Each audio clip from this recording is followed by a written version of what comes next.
Hello, everybody, and welcome back to another edition of A Handful of Hope.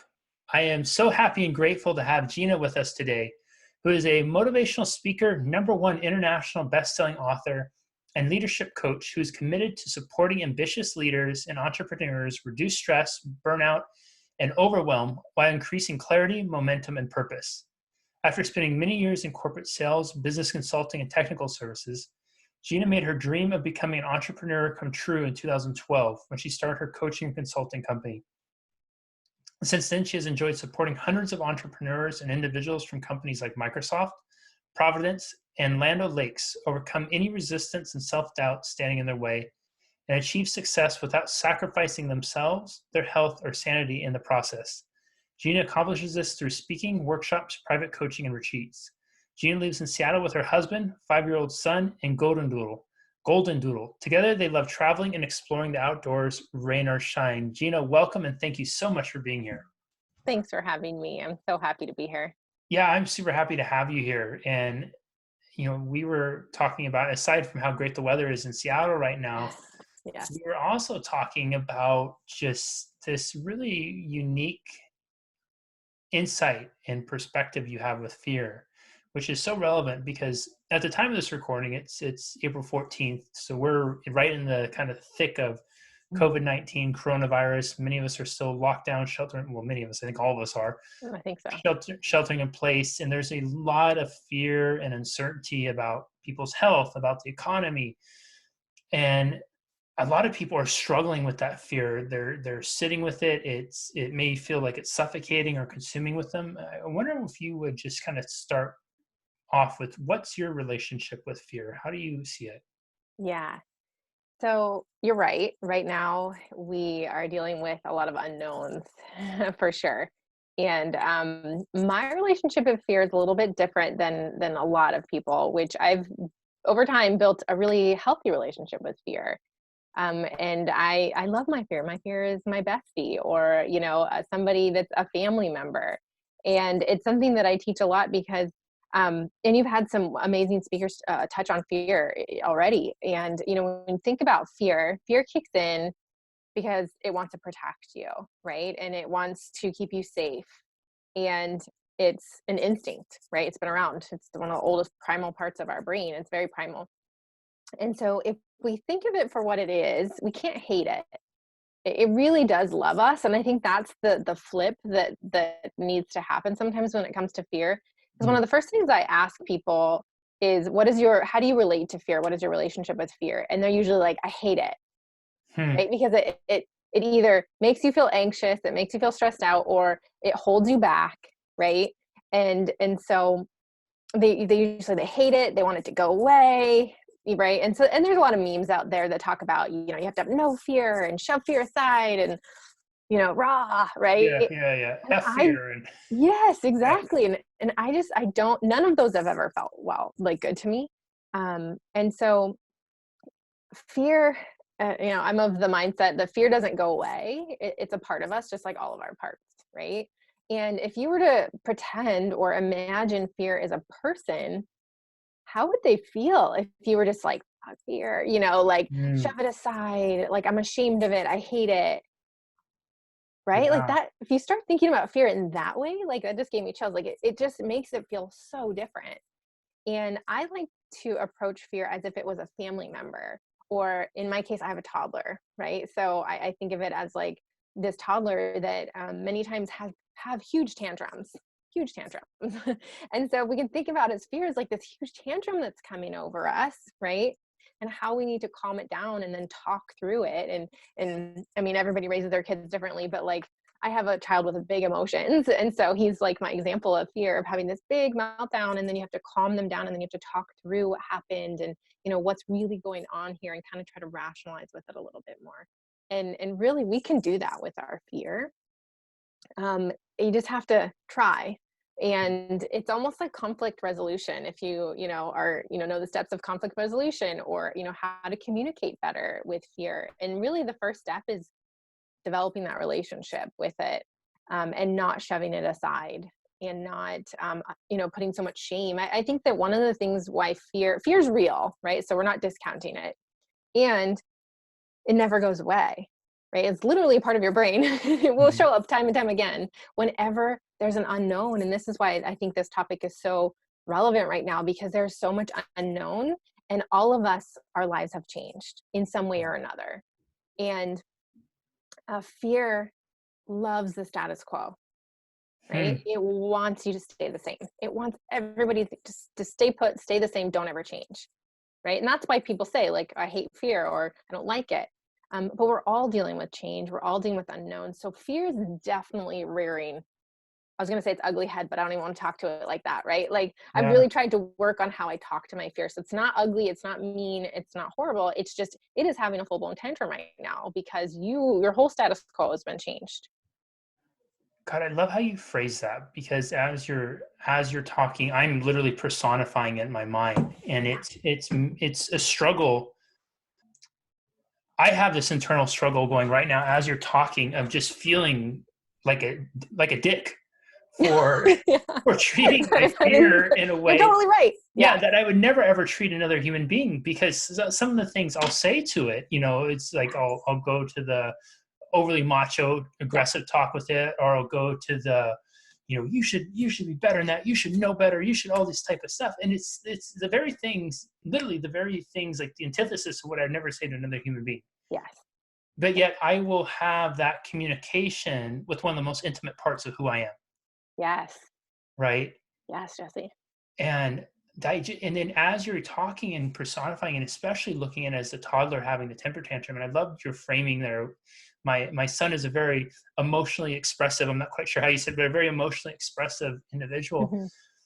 So here we are. We have this thing called fear that is a part of us, and we will treat that fear of a part of us worse than, and probably easily probably one of the, if not the most intimate part of us, because it knows our deep dark secrets, It does. it knows all of our hopes and dreams, it Hmm. knows everything that we're unsure about, uncertain about, it knows every single bit of self-doubt and insecurity that we have. And that thing that holds is literally the keeper of our most sensitive and intimate parts of ourselves. We will treat it worse than we would probably treat our worst enemy. We will talk worse about it than we'll talk about our worst enemy. We will. That's so powerful. So how do we begin to change that? I understand we have to sit down and talk with it, but how do we even get to that space if we're? Yeah. I think so many of us were afraid to even acknowledge that we're afraid.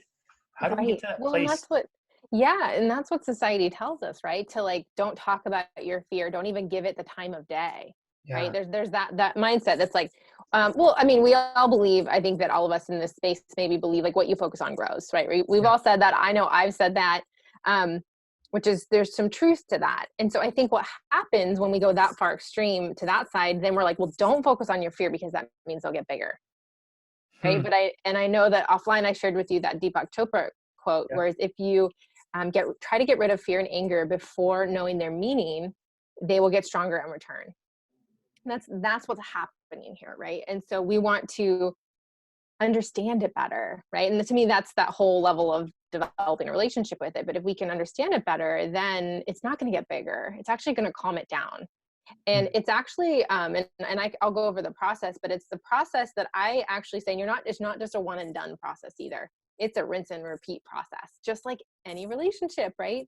Yeah. And I always jokingly say, like, what is the key to having an amazing relationship? You hear people say, there's the word that starts with a C. Chemistry. Well, that too, but communication is what I was looking for.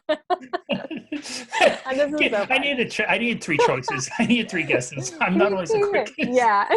yeah. That too. Yeah, But yeah, yeah. communication, right? Like communication is like the backbone for all healthy relationships, right? And so if you can communicate with it. And so you're right. The first door is just to one, you just acknowledge like you're like, oh, I was being a total dick to my fear. Like Mm, that's like the first acknowledgement. Like that's why I ask you, like, how are you currently relating to fear?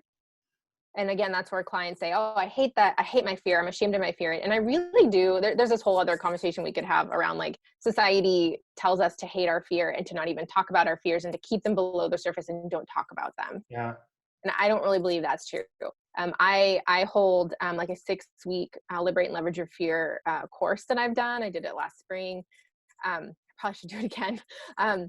Where we do it together in a group. And I used to just work on this individually with people, but ever since I've been working on it in groups, it's actually been more powerful, because you'll find that you have very similar fears to other people in the same, in the same spaces, right? So if I work with all entrepreneurs or all, corporate leaders, like there's all those same mind chatter fears going on. And then you're like, oh, you have it too, right? And so then there's the me too going on, and people feel stronger in that. And so I really do believe that that's like the other, mountain I'm trying to conquer, is like, we all need to be talking about them more. I feel like we don't, I like to bring dark topics into the light, right? Yeah, And bringing them absolutely. in, because that's where they can and truly live. So getting back to what you asked, the first, step is to acknowledge that, right? And acknowledge that maybe you haven't been treating it too well, right? That's the first step. And then how can we, conflict resolution, how can we get back to a better place? I usually have my clients sit down, and I usually run them through some type of image where they, talk to fear, and they ask it to show itself, right? So they say, show me what you look like, what kind of image, person, whatever that mental chatter is, what would that look like if it was sitting in front of you, right? And when they do that, I love hearing what people's fear looks like. If it was to be personified, like you said. So we personify fear, because it's so much easier, as you know, to talk about something when it's outside of yourself. And Yeah. so my fear is Negative Nancy. She's kind of like a mean girl, okay? And that's who she is. That's who I refer her to as. But I've had clients tell me their fear was like a wounded child. Their fear was a crotchety old man. Their fear was a serpent. Their fear was like a lava monster that was like Tafiti from Moana. They've had, I mean, again, all these different wonderful, and to me it's beautiful, but it's like these wonderful images of what fear could look like for them.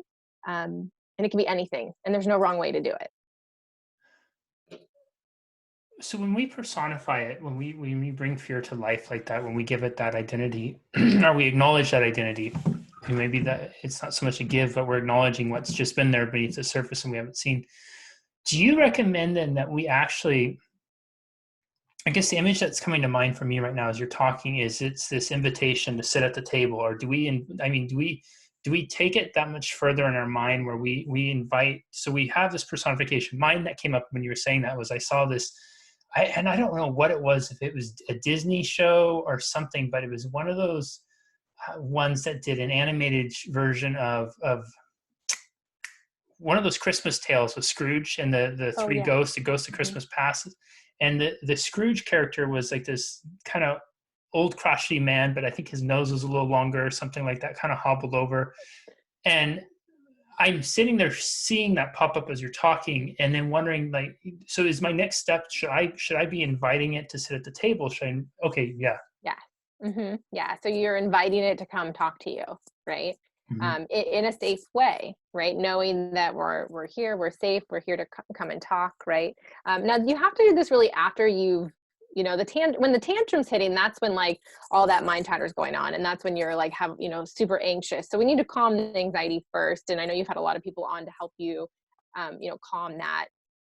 So when we want to know, what is it so worried about, right? Like, Mm-hmm. and here's the thing, right? Getting back to that relationship, like we've never let it talk. We always shut it down. We always say, go away. We always ignore it. And Yeah. so like, what if you actually could say, hey, like, I actually want you to speak right now. I want you to tell me all of the things that you're worried about. And this is where people, I think, get a little scared, because they're like, oh my gosh, if I start writing down, you can do this written form too, or, or if you visualize it, however people feel most comfortable, they think that once they let it out, it's like never going to stop. Right. But it will stop. I've done this plenty of times with clients and myself and everything. And so you basically write out, or you're having a conversation or meditation, however you want to do this, and you let it speak. I'm worried about this. I'm afraid of this. I think that you're going to do this. I don't feel like you're enough this, whatever it wants to say. And let it like bring curiosity to the table yourself, right? And you're going, okay, how can I be curious about what they're feeling? Again, if this was a family member, right? How would you talk to them? hopefully, right? In a good, Yeah. healthy way. Like, I 4 weeks I'm in not saying quarantine, who everybody does knows? this, but Yeah. yeah. And so, and here's the thing about family members, and this is why I like to treat fear like a family member, because family members don't go away. Yeah. Like, you can't just, I mean, some people do, but they're your family. They're not going anywhere. And so you have to learn how to work with them versus shunning them away. And so if you were in a fight with a family member, you'd be like, okay, let's come to the table. Let's sit down. You express how you're feeling. I'll express how I'm feeling. And then we'll come to some type of solution. And it's very, very similar. So you're letting it talk and vent and say all the things. When I actually like to take it to the worst case scenario. So I like to ask it enough questions like, well, what would happen if that happened? What are you so scared of? Right. And you're asking it to basically let it all out and get to the worst case scenario, which who knows what that is, right? I mean, again, you don't know until you ask, what are you really afraid of happening? And then once you know the worst case scenario, that's that ground level where now you can build back up. You can go, okay, if that's the worst case, if that's what you believe the worst case scenario is, where do you want to go from there? You can either say, okay, well, I'm not going to let that happen because of X, Y, and Z, right?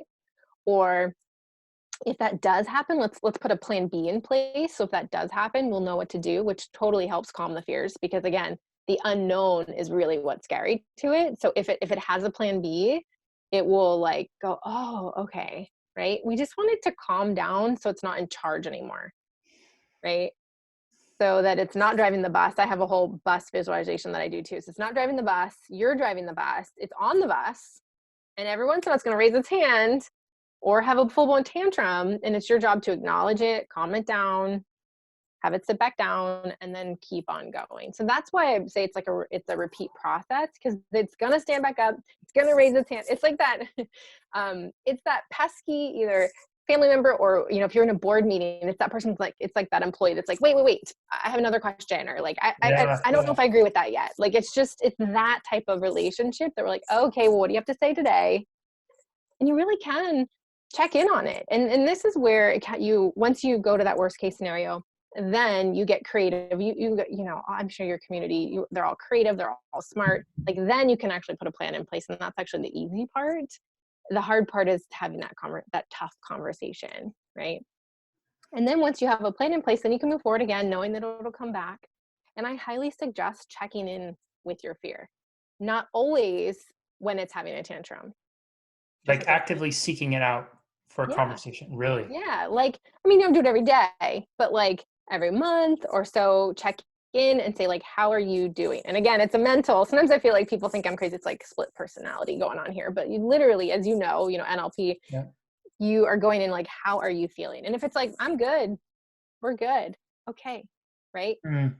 And the best way to put it is, I like to we're lowering the resistance, Yeah. right, to moving Yeah. forward. And I feel like that's, no matter what I coach people on, it's always like how to move the resistance, how to just keep on feeling like you're moving forward. And working with ambitious individuals, we don't feel comfortable staying put, right? And so it's that like how to remove resistance. And I think if you can check in on it, it doesn't get as big. Yeah. Right? Again, getting Absolutely. back to that quote, the more you ignore it, it gets big and it festers, and then it's bigger than life. Well, if we just keep on checking in with it, we can micromanage fear. I was talking with another person that we're talking about fear management. Really, it's not even overcoming fear. It's really fear management. In Southern California, well, actually, I guess California is a state in the whole. It's evolved now with droughts we've had in recent Oh years. yeah. That fire season is 12 months out of the year. It used to be summertime, and one of the proposed solutions to it is to do.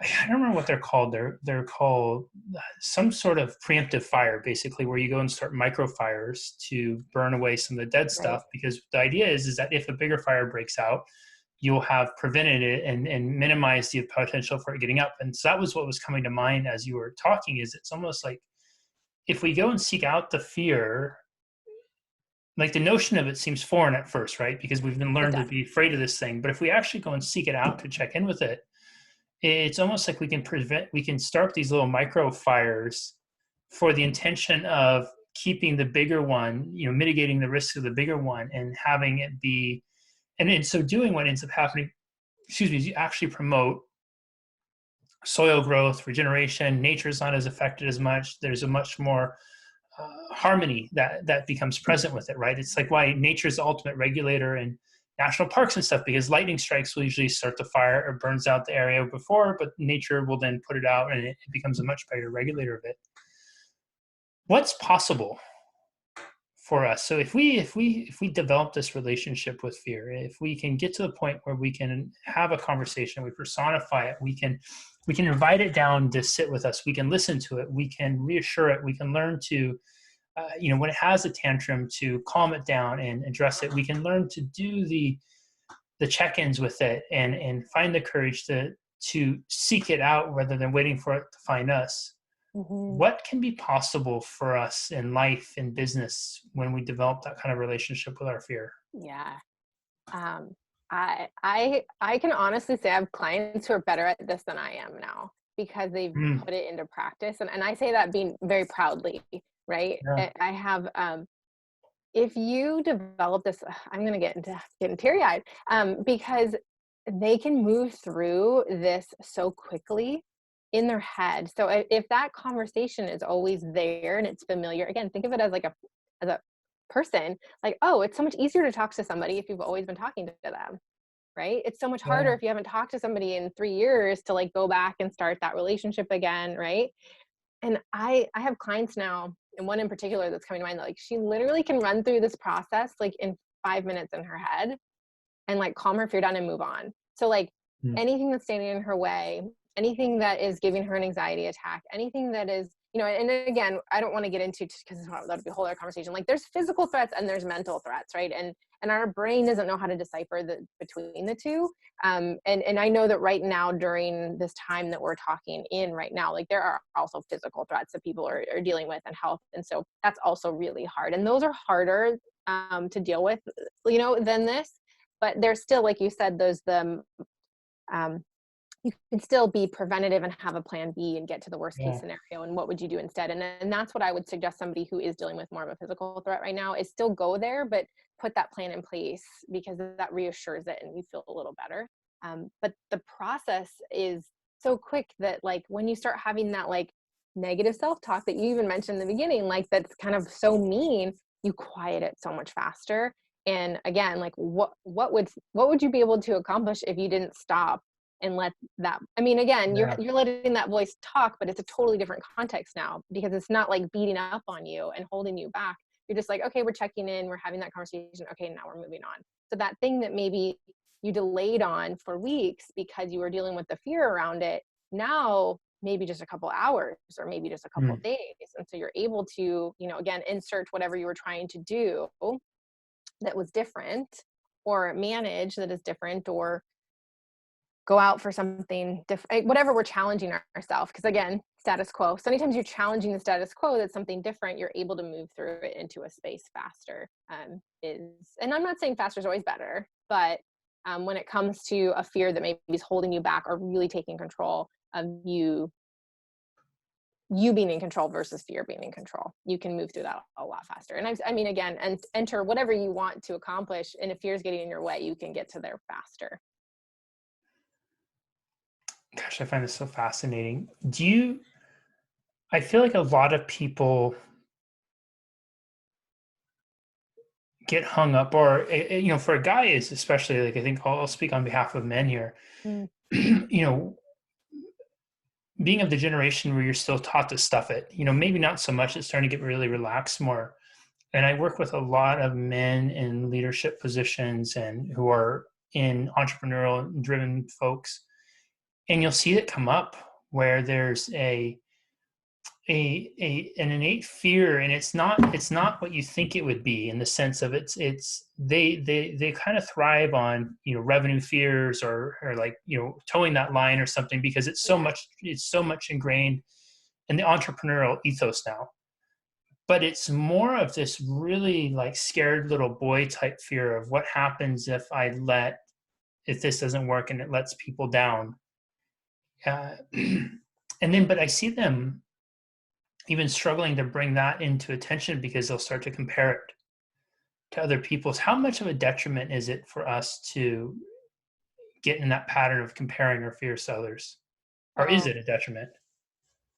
Well, I think that comparison is a detriment, right? Because we're all individual in what our own fear is, and it's based on past, it's based on so many beliefs, right, about what you're scared of or in your experiences.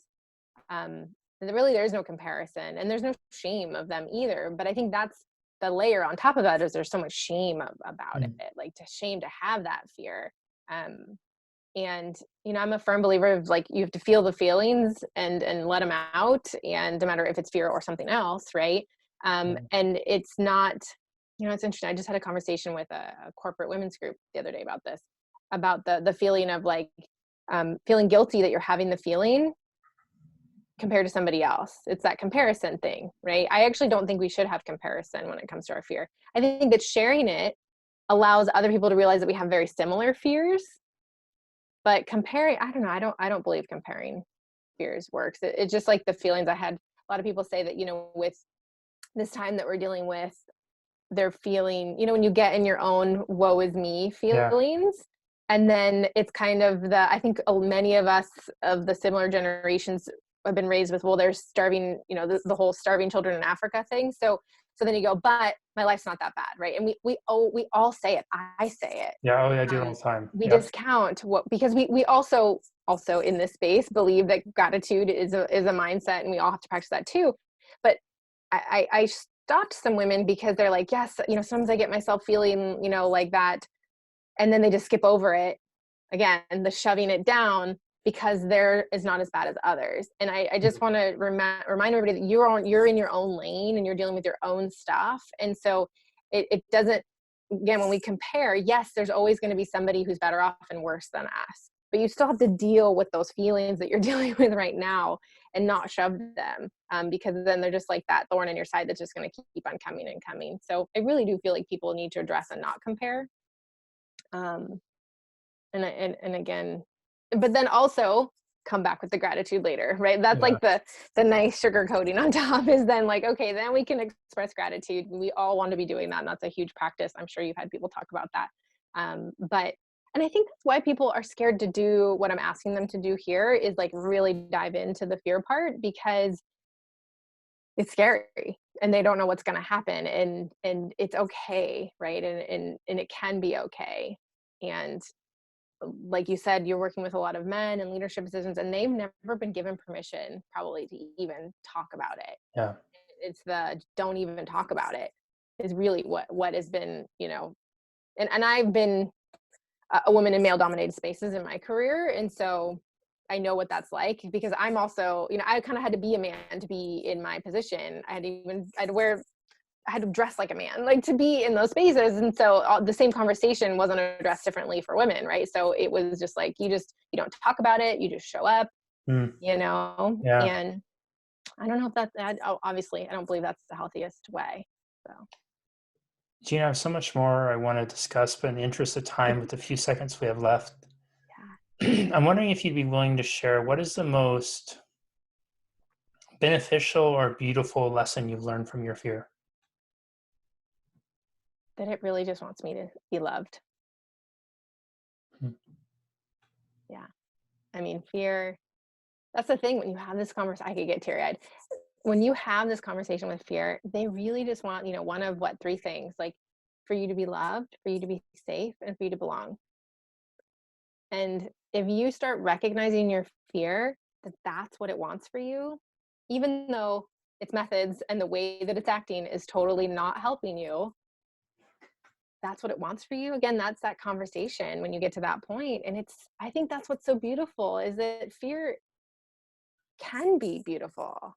I don't know. Mm. I can get so philosophical on this right Yeah, now. I Like, it's love so that. funny. And I really enjoy talking to you about this because I feel like you get it. But yeah, it can be love.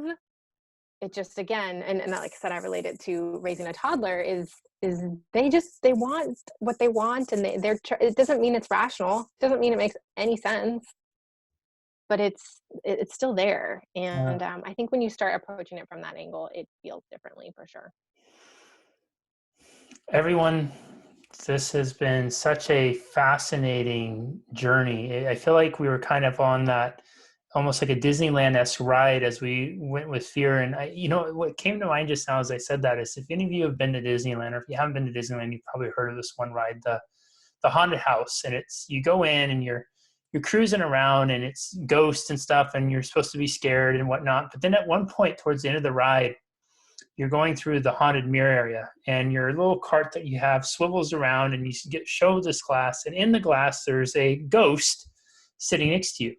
But when you see the ghost sitting next to you, the ghost isn't really scary. The ghost looks kind of silly, or it's funny, and you usually want to try to take a picture with it or put your arm around it or whatever it is. And I feel like what Gina just shared with us is, it's almost like bringing the ghost that's been sitting next to us all along and personifying it, bring it to life, and realizing it's not really that scary. That in fact, what it really wants is for you to be loved, for you to be safe, for you to be understood, and for you to belong. And if we could learn to have, so many of us have been tragically raised with the misinformation, best of intentions as it may have been. Those people who taught us that were probably also wanting us to be safe, wanting us to belong, wanting us to be accepted and loved. As best of intentions as it may have been, it hasn't served us. And just the same as the pair of pants that we've grown out of and we don't fit into anymore, or it's out of style, doesn't serve us anymore, neither do our relationships with our fears have to remain the same.